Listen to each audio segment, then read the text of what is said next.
I want to go over some of the people who have intellectually inspired you. So, what is the most important thing you learned from the works of, or just knowing, Jordan Peterson?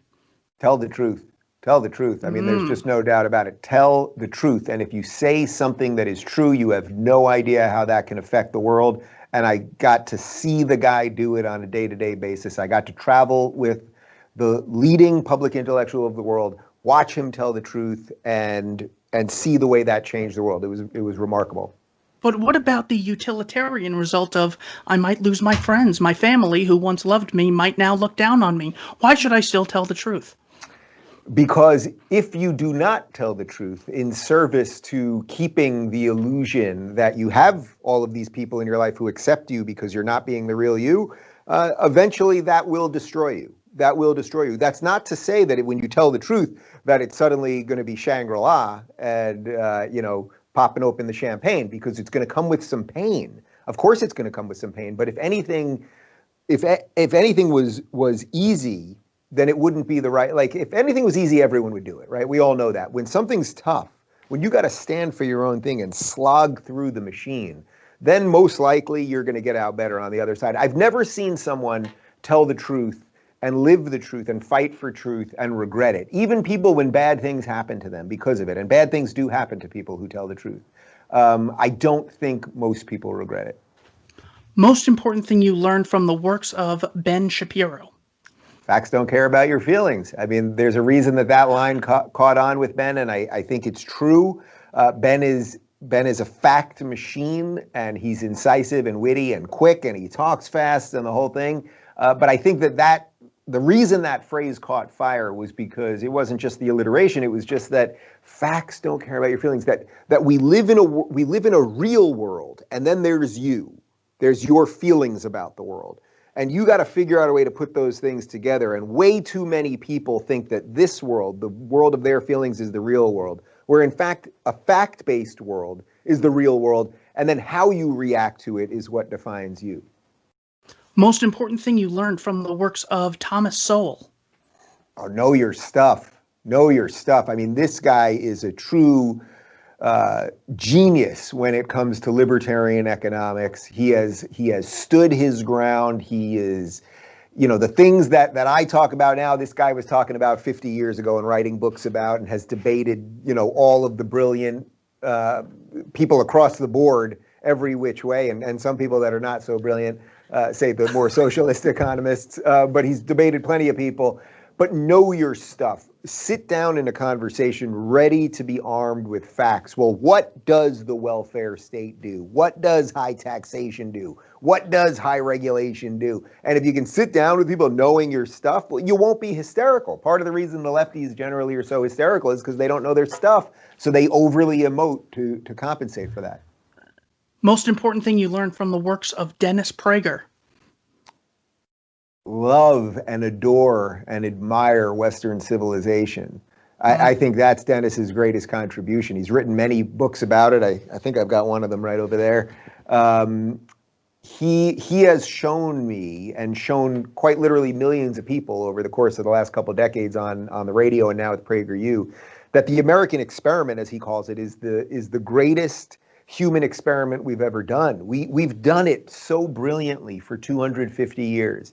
Expanding more freedom to more people. And if you feel like it's in a precarious position at the moment, well, you're right, because it is in a precarious position, and you got to keep fighting for it. And I think too many people have stopped fighting for it. Most important thing you learned from Ayaan Hirsi Ali? I was going to say bravery, but I'll say something else. Grace. Grace. Ayaan, who I've gotten to know quite well off camera as well, and I've interviewed her a bunch of times. It's not just that she's brave. It's not just that she stood up to Islamists and now stands up to Marxists. And it's not just her life story of leaving Somalia and the arranged marriage and female genital mutilation. It's that after all of that, yeah, she's brave, no doubt about it. But she's graceful, she's decent, she's fun, there's a light in her.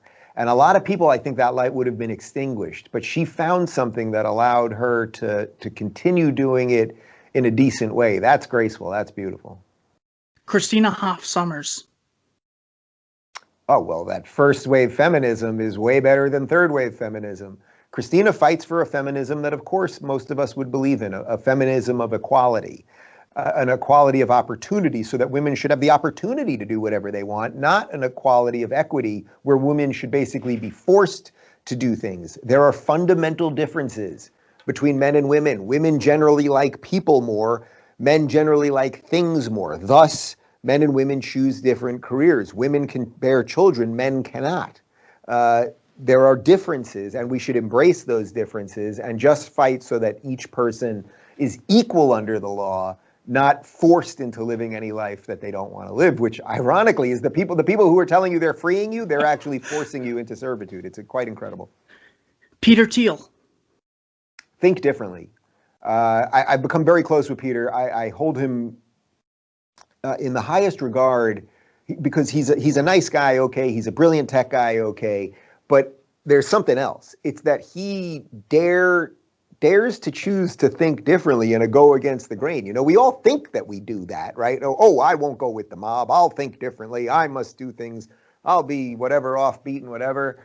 And he's a bit of a quirky character, but he really does it. And by thinking differently, I think that is what has allowed him to stay ahead of things. So, you know, Peter Thiel left San Francisco. Everyone knew San Francisco was crumbling under leftist policies and Silicon Valley was crumbling. Well, he didn't just leave himself. He took his entire company and left. And that tells you, wow, by seeing the road in front of you, but looking at it a little bit differently, you can make moves to the future that'll be a lot clearer. And I have no doubt that he will continue to make such moves. Finally, Tulsi Gabbard. Tulsi's a new one for me because we've become friends really in the last year, and I interviewed her during the presidential campaign, and just this morning she was on my show, and we were announcing that she's joining my tech company, Locals, Tulsi.locals.com. Tulsi, how about tolerance with Tulsi? Because she's not just saying it. You know, everybody says tolerance. We need to be more tolerant. Tulsi means it. She really wants to embrace a spirit that would allow us to live in society with people who are very, very different than us. And I think the saddest thing for the state of the Democratic Party, and there's so many sad and worrying things within that party right now, the saddest thing is that Joe Biden or whoever's in charge, it's probably not Joe Biden, but whoever's in charge, that they chose Kamala Harris instead of Tulsi Gabbard is really unfortunate, because there was a moment where they could have said, hey, Joe is what he is, but now we're going to choose somebody who's a true healer, who has some principles that are thought of as a little more left, but certainly has some principles that are thought of as a little more right, and really could have been a unifier. I think she has incredibly bright things in her future because of that.